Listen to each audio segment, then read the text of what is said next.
नमस्ते।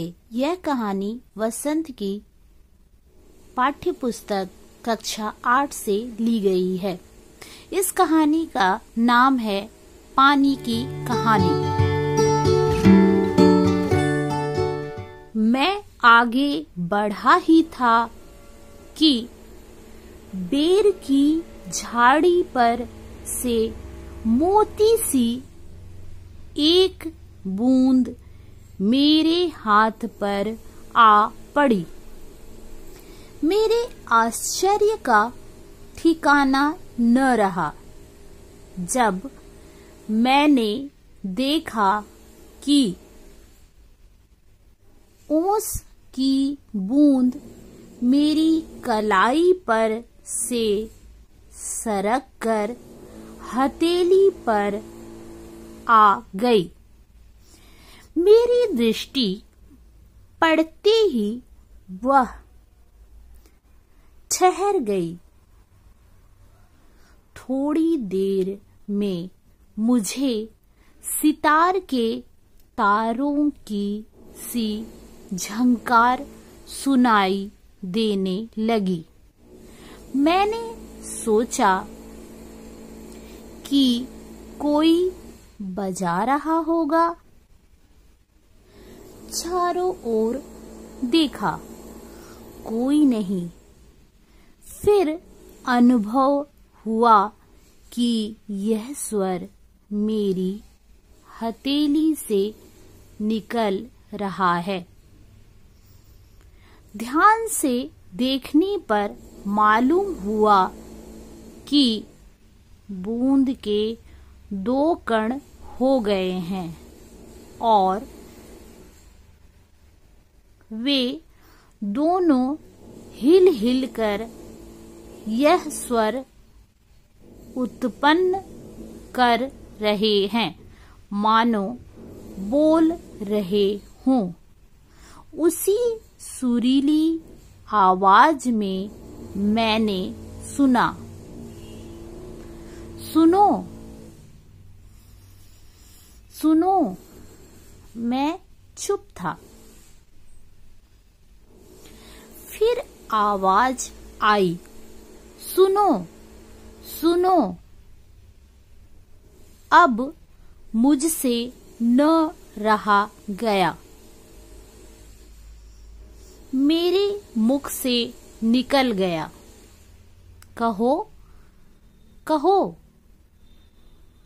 ओस की बूंद मानो प्रसन्नता से हिली और बोली, मैं ओस हूं। जानता हूं, मैंने कहा।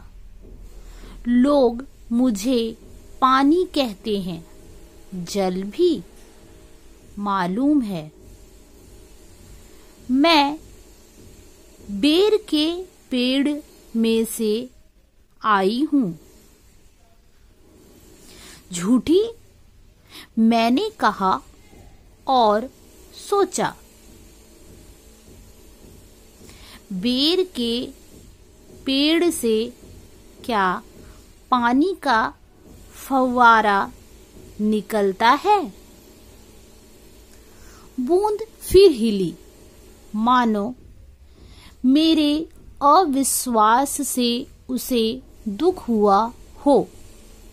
सुनो, मैं इस पेड़ के पास की भूमि में बहुत दिनों से इधर उधर घूम रही थी। मैं कणों का हृदय टटोलती फिरती थी कि एकाएक पकड़ी गई। कैसे? मैंने पूछा। वह जो पेड़ तुम देखते हो ना, वह ऊपर ही इतना बड़ा नहीं है। पृथ्वी में भी लगभग इतना ही बड़ा है। उसकी बड़ी जड़ें, छोटी जड़ें और जड़ों के रोए हैं। वे रोए बड़े निदर्दी होते हैं।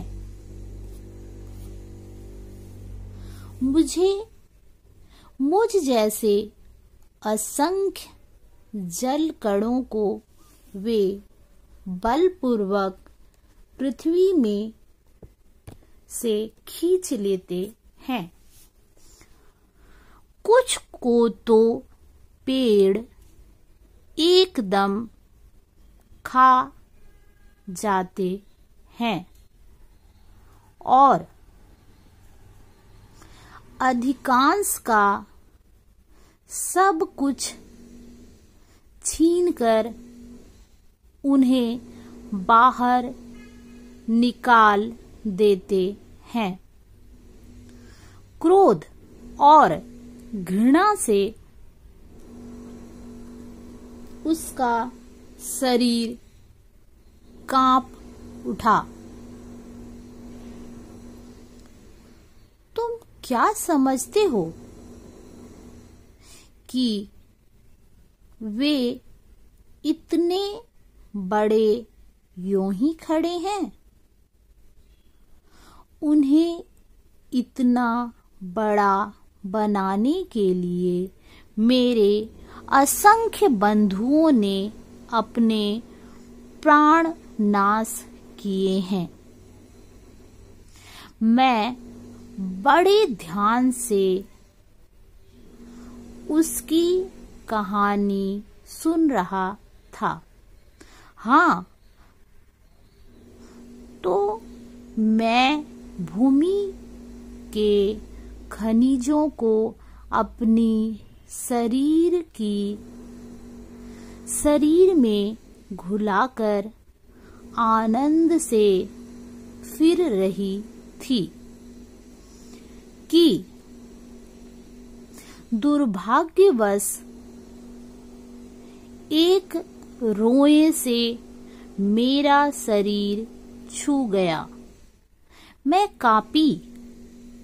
दूर भागने का प्रयत्न किया, परंतु वे पकड़कर छोड़ना नहीं जानते। मैं रोए में खींच ली गई। फिर क्या हुआ? मैंने पूछा। मेरी उत्सुकता बढ़ चली थी। मैं एक कोठरी में बंद कर दी गई। थोड़ी देर बाद ऐसा जान पड़ा कि कोई मुझे पीछे से धक्का दे रहा है और कोई मानो हाथ पकड़कर आगे को खींच रहा हो। मेरा एक भाई भी वहां लाया गया। उसके लिए स्थान बनाने के कारण मुझे दबाया जा रहा था। आगे एक और बूंद मेरा हाथ पकड़कर ऊपर खींच रही थी। मैं उन दोनों के बीच पिस चली। मैं लगभग 3 दिन तक यह सांसत भोगती रही। मैं पत्तों के नन्हे नन्हे छेदों से होकर जैसे तैसे जान बचाकर भागी। मैंने सोचा था कि पत्ते पर पहुंचते ही उड़ जाऊंगी, परंतु बाहर निकलने पर ज्ञात हुआ कि रात होने वाली थी और सूर्य, जो हमें उड़ने की शक्ति देते हैं, जा चुके हैं और वायुमंडल में इतने जलकण उड़ रहे हैं कि मेरे लिए वहां स्थान नहीं है। तो मैं अपने भाग्य पर भरोसा कर पत्तों पर ही सिकुड़ी पड़ी रही। अभी तक तुमने देखा तो जान में जान आई और रक्षा के लिए तुम्हारे हाथ पर कूद पड़ी। इस दुख और भावपूर्ण कहानी का मुझ पर बड़ा प्रभाव पड़ा। मैंने कहा, जब तक तुम मेरे पास हो कोई पत्ता तुम्हें न छू सकेगा। भैया, तुम्हें इसके लिए धन्यवाद है। मैं जब तक सूर्य न निकले तभी तक रक्षा चाहती हूँ। उनका दर्शन करते ही मुझ में उड़ने की शक्ति आ जाएगी। मेरा जीवन विचित्र घटनाओं से परिपूर्ण है। मैं उसकी कहानी तुम्हें सुनाऊंगी तो तुम्हारा हाथ तनिक भी न दुखेगा। अच्छा सुनाओ। बहुत दिन हुए मेरे पुरखे हाइड्रोजन, हाइड्रोजन और ओसजन, ऑक्सीजन नामक दो गैसें सूर्यमंडल में लपटों के रूप में विद्यमान थी। सूर्यमंडल अपने निश्चित मार्ग पर चक्कर काट रहा था। वे दिन थे जब हमारे ब्रह्मांड में उथल पुथल हो रही थी। अनेक ग्रह और उपग्रह बन रहे थे। ठहरो, क्या तुम्हारे पुरखे अब सौरमंडल में नहीं है? हैं। उनके वंशज अपनी भयावह लपटों से अब भी उनका मुख उज्जवल किए हुए हैं। हाँ, तो मेरे पुरखे बड़ी प्रसन्नता से सूर्य के धरातल पर नाचते रहते थे। एक दिन की बात है कि दूर एक प्रचंड प्रकाश पिंड दिखाई पड़ा। उनकी आंखें चौंधियाने लगी। यह पिंड बड़ी तेजी से सूर्य की ओर बढ़ रहा था। ज्यों-ज्यों पास आता जाता था, उसका आकार बढ़ता जाता था।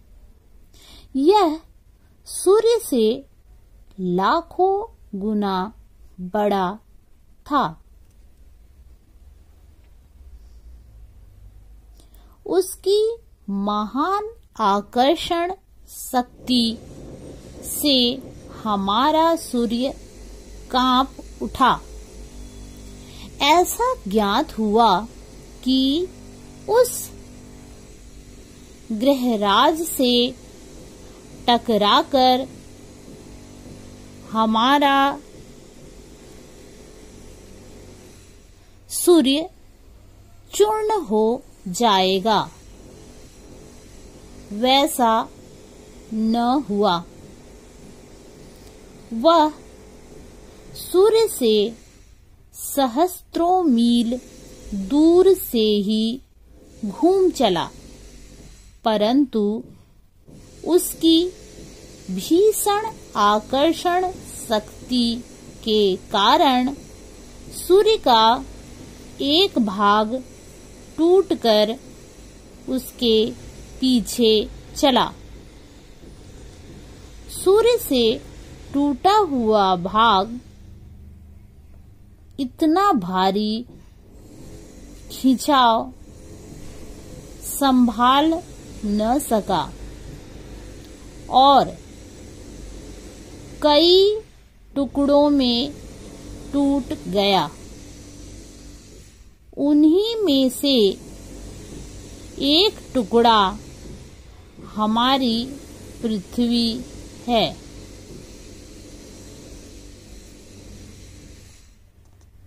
यह प्रारंभ में एक बड़ा आग का गोला थी, ऐसा, परंतु उन लपटों से तुम पानी कैसे बनी? मुझे ठीक पता नहीं। हाँ, यह सही है कि हमारा ग्रह ठंडा होता चला गया और मुझे याद है कि अरबों वर्ष पहले मैं इंद्रजन और ओसजन के रासायनिक क्रिया के कारण उत्पन्न हुई हूँ। उन्होंने आपस में मिलकर अपना प्रत्यक्ष अस्तित्व गंवा दिया और मुझे उत्पन्न किया है। मैं उन दिनों भाप के रूप में पृथ्वी के चारों ओर घूमती फिरती थी। उसके बाद न जाने क्या हुआ, जब मुझे होश आया तो मैंने अपने को ठोस बर्फ के रूप में पाया। मेरा शरीर पहले भाप रूप में था, वह अब अत्यंत छोटा हो गया था। वह पहले से कोई 17वां भाग रह गया था। मैंने देखा मेरे चारों ओर मेरे असंख्य साथी बर्फ बने पड़े हैं। जहां तक दृष्टि जाती थी, बर्फ के अतिरिक्त कुछ दिखाई न पड़ता था। जिस समय हमारे ऊपर सूर्य की किरणें पड़ती थी तो सौंदर्य बिखर पड़ता था। हमारे कितने साथी ऐसे भी थे जो बड़ी उत्सुकता से आंधी में ऊंचा उड़ने, उछलने कूदने के लिए कमर कैसे तैयार बैठे रहते थे। बड़े आनंद का समय रहा होगा वहां, बड़े आनंद का। कितने दिनों का? कई लाख वर्षों तक, कई लाख, चौंको नहीं। मेरे जीवन में 100-200 वर्ष दाल में नमक के समान भी नहीं है। मैंने ऐसे दीर्घजीवी से वार्तालाप करते जान अपने को धन्य माना और ओस की बूंद के प्रति मेरी श्रद्धा बढ़ चली। हम शांति से बैठे एक दिन हवा से खेलने की कहानियां सुन रहे थे कि अचानक ऐसा अनुभव हुआ मानो हम सरक रहे हों। सबके मुख पर हवाइयां उड़ने लगी। अब क्या होगा? इतने दिन आनंद से काटने के पश्चात अब दुख सहन करने का साहस हम में न था। बहुत पता लगाने पर हमें ज्ञात हुआ कि हमारे भार से ही हमारे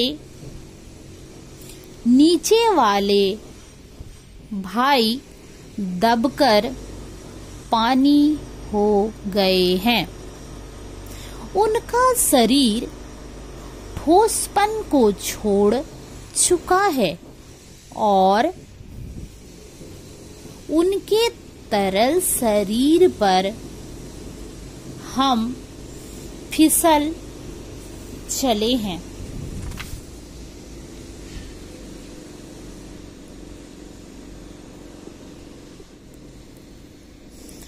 मैं कई मास समुद्र में इधर उधर घूमती रही। फिर एक दिन गर्म धारा से भेंट हो गई। धारा के जलते अस्तित्व को ठंडक पहुंचाने के लिए हमने उसकी गर्मी सोखनी प्रारंभ कर दी और इसके फलस्वरूप मैं पिघल पड़ी और पानी बनकर समुद्र में मिल गई। समुद्र का भाग बनकर मैंने जो दृश्य देखा वह वर्णनातीत है। मैं अभी तक समझती थी कि समुद्र में केवल मेरे बंधु बांधवों का ही राज्य है, परंतु अब ज्ञात हुआ कि समुद्र में चहल पहल वास्तव में दूसरे ही जीवों की है और उसमें निरा नमक भरा है। पहले पहल समुद्र का खारापन मुझे बिल्कुल नहीं भाया। जी मचलाने लगा, पर धीरे धीरे सब सहन हो चला। एक दिन मेरे जी में आया कि मैं समुद्र के ऊपर तो बहुत घूम चुकी हूँ, भीतर चलकर भी देखना चाहिए कि क्या है। इस कार्य के लिए मैंने गहरे जाना प्रारंभ कर दिया। मार्ग में मैंने विचित्र जीव देखे। मैंने अत्यंत धीरे धीरे रेंगने वाले घोंगे, जालीदार मछलियां,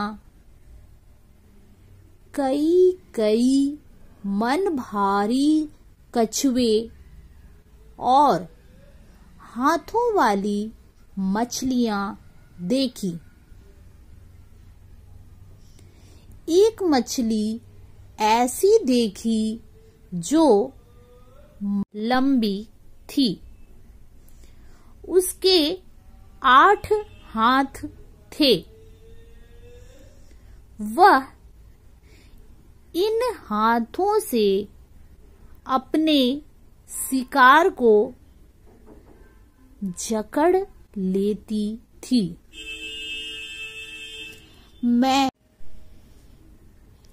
मैं और गहराई की खोज में किनारों से दूर हो गई तो मैंने एक ऐसी वस्तु देखी कि मैं अब तक समुद्र में अंधेरा था। सूर्य का प्रकाश कुछ ही भीतर तक पहुंच पाता था और बल लगाकर देखने के कारण मेरे नेत्र दुखने लगे थे। मैं सोच रही थी कि यहाँ पर जीवों को कैसे दिखाई पड़ता होगा कि सामने ऐसा जीव दिखाई पड़ा मानो कोई लालटेन लिए घूम रहा हो। यह एक अत्यंत सुंदर मछली थी। इसके शरीर से एक प्रकार की चमक निकलती थी जो इसे मार्ग दिखलाती थी। इसका प्रकाश देखकर कितनी छोटी छोटी अनजान मछलियां इसके पास आ जाती थी और यह जब भूखी होती थी तो पेट भर उनका भोजन करती थी। विचित्र है, जब मैं और नीचे समुद्र की गहरी तह में पहुंची तो देखा कि वहां भी जंगल है। छोटे ठिंगने मोटे पत्ते वाले पेड़ बहुतायत से उगे हुए हैं। वहां पर पहाड़ियां हैं, घाटियां हैं। इन पहाड़ियों की गुफाओं में नाना प्रकार के जीव रहते हैं जो निपट, अंधे तथा महा आलसी हैं। यह सब देखने में मुझे कई वर्ष लगे।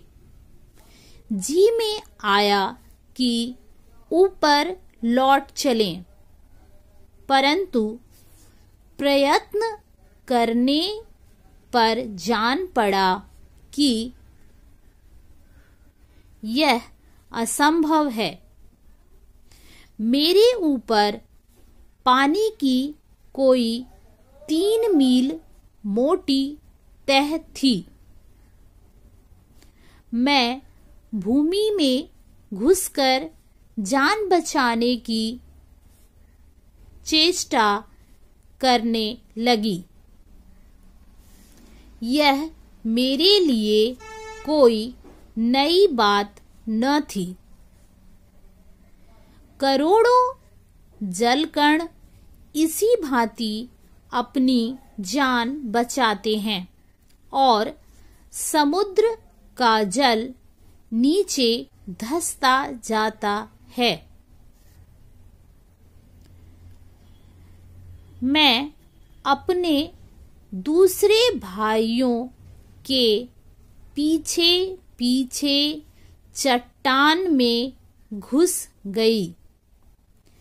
कई वर्षों में कई मील मोटी चट्टान में घुसकर हम पृथ्वी के भीतर एक खोखले स्थान में निकले और एक स्थान पर इकट्ठा होकर हम लोगों ने सोचा कि क्या करना चाहिए।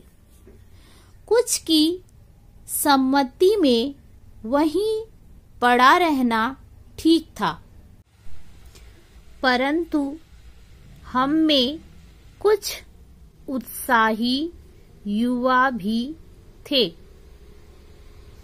वे एक स्वर में बोले, हम खोज करेंगे। पृथ्वी के हृदय में घूम घूम कर देखेंगे कि भीतर क्या छिपा हुआ है।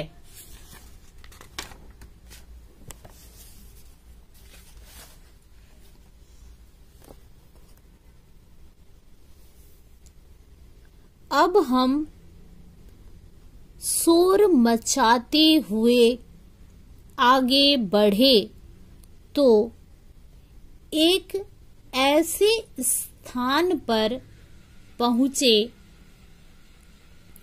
जहां ठोस वस्तु का नाम भी न था। बड़ी बड़ी चट्टानें लाल पीली पड़ी थी और नाना प्रकार की धातुएं इधर उधर बहने को उतावली हो रही थी। इसी स्थान के आसपास एक दुर्घटना होते होते बची।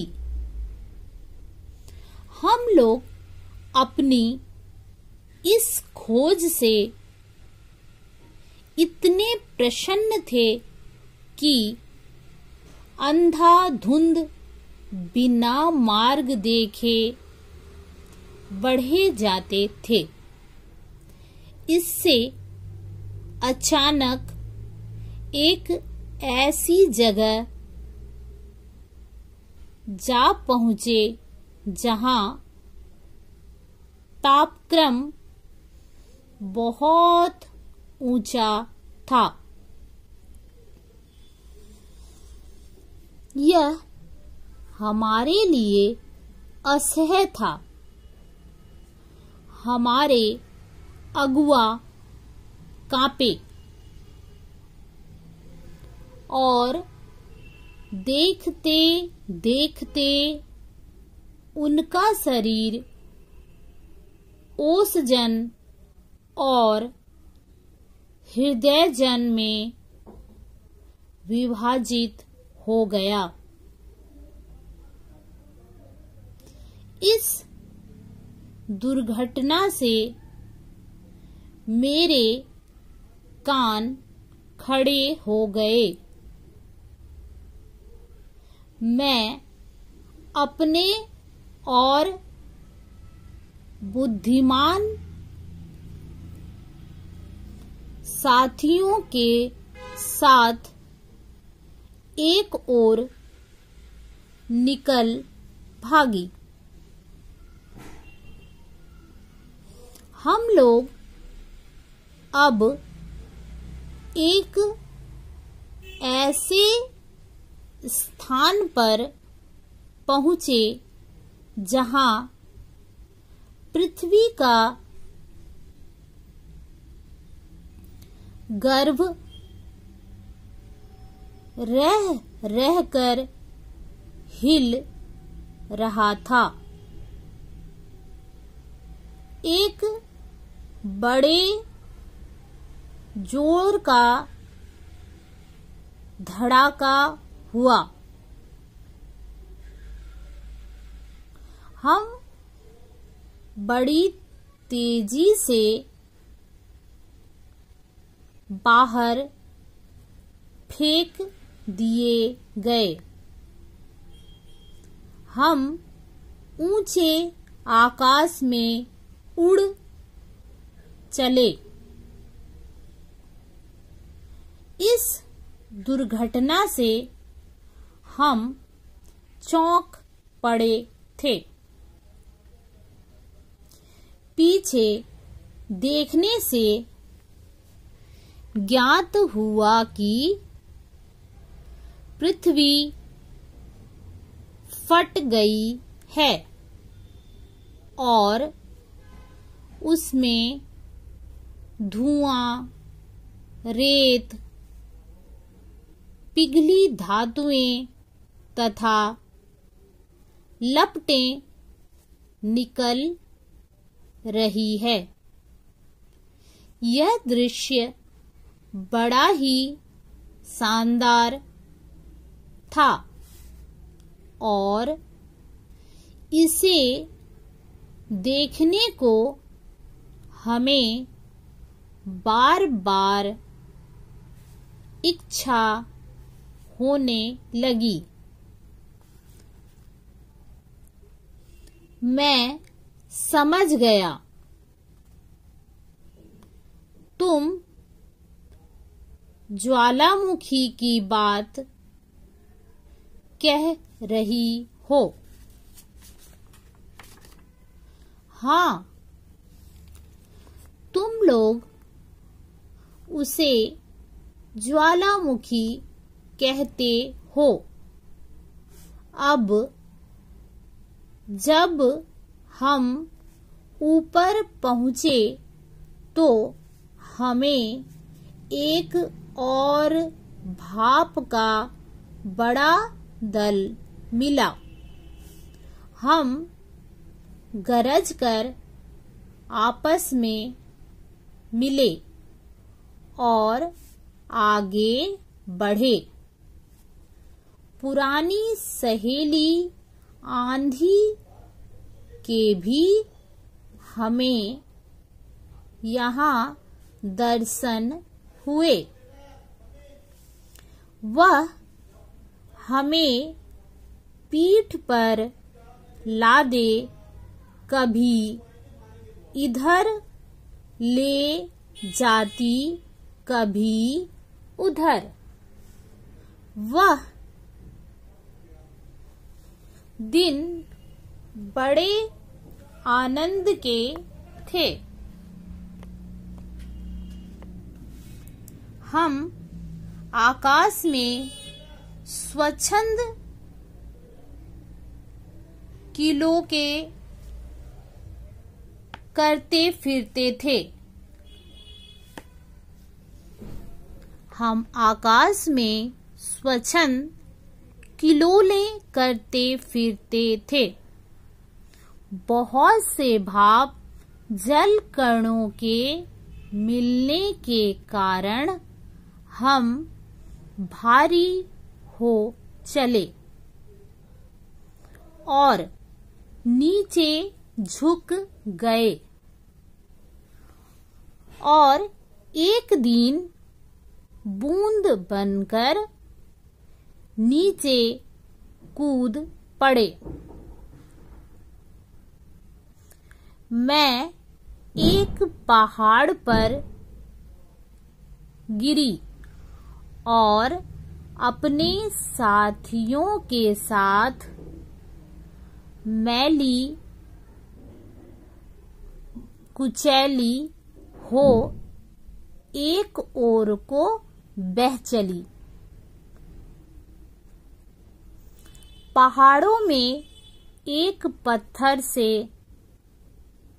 दूसरे पत्थर पर कूदने और किलकारी मारने में जो आनंद आया वह भूला नहीं जा सकता। हम एक बार बड़ी ऊंची शिखर पर से कूदे और नीचे एक चट्टान पर गिरे। बेचारा पत्थर हमारे प्रहार से टूटकर खंड खंड हो गया। यह जो तुम इतनी रेत देखते हो, पत्थरों को चबा चबा कर हम ही बनाते हैं। जिस समय हम मौज में आते हैं तो कठोर से कठोर वस्तु हमारा प्रहार सहन नहीं कर सकती। अपनी विजयों से उन्मत्त होकर हम लोग इधर उधर बिखर गए। मेरी इच्छा बहुत दिनों से समतल भूमि देखने की थी, इसलिए मैं एक छोटी धारा में मिल गई।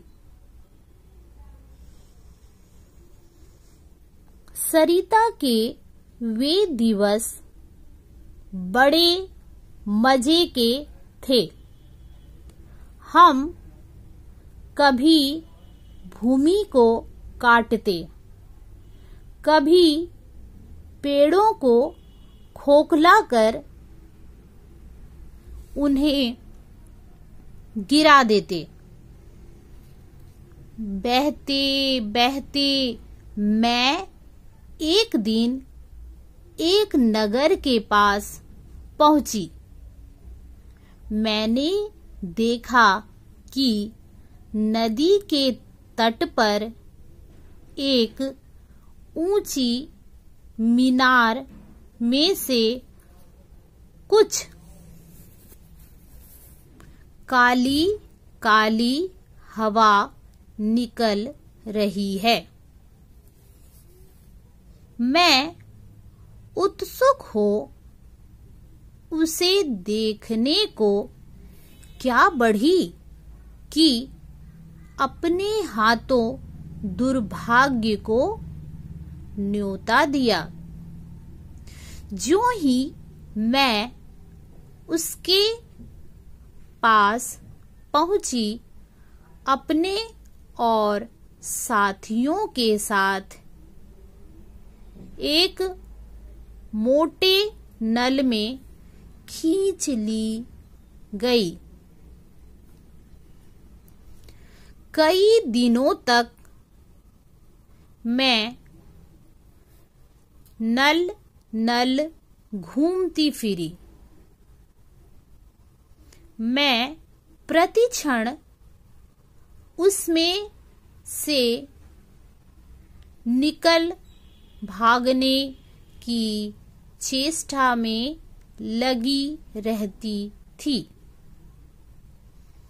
भाग्य मेरे साथ था। बस एक दिन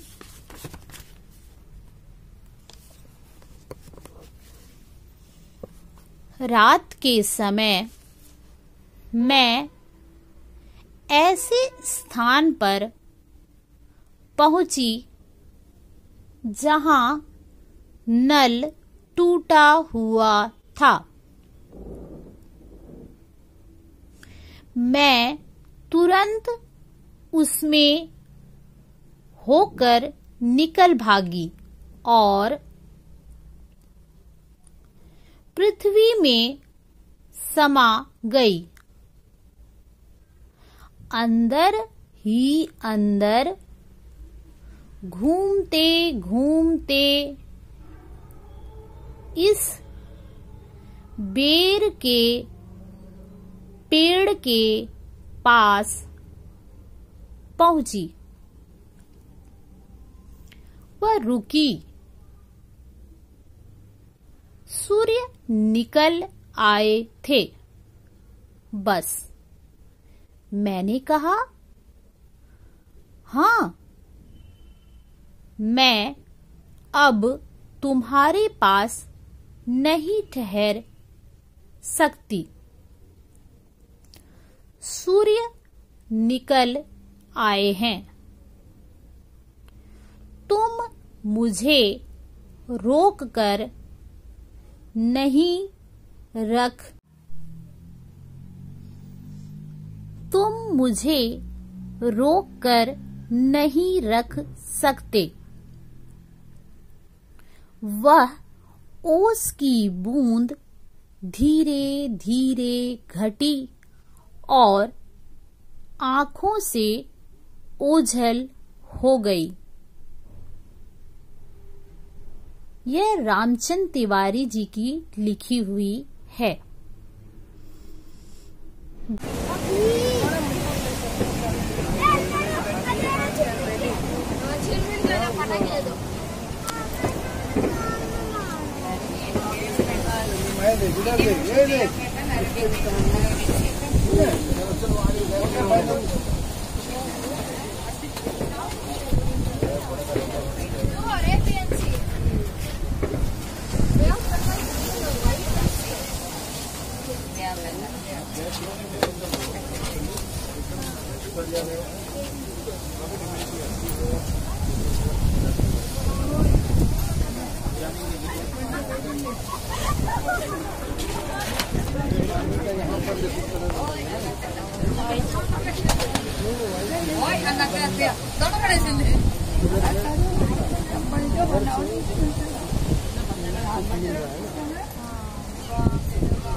ग्रीन कलर का और आगे होगा तीनों मिक्स है।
देता है।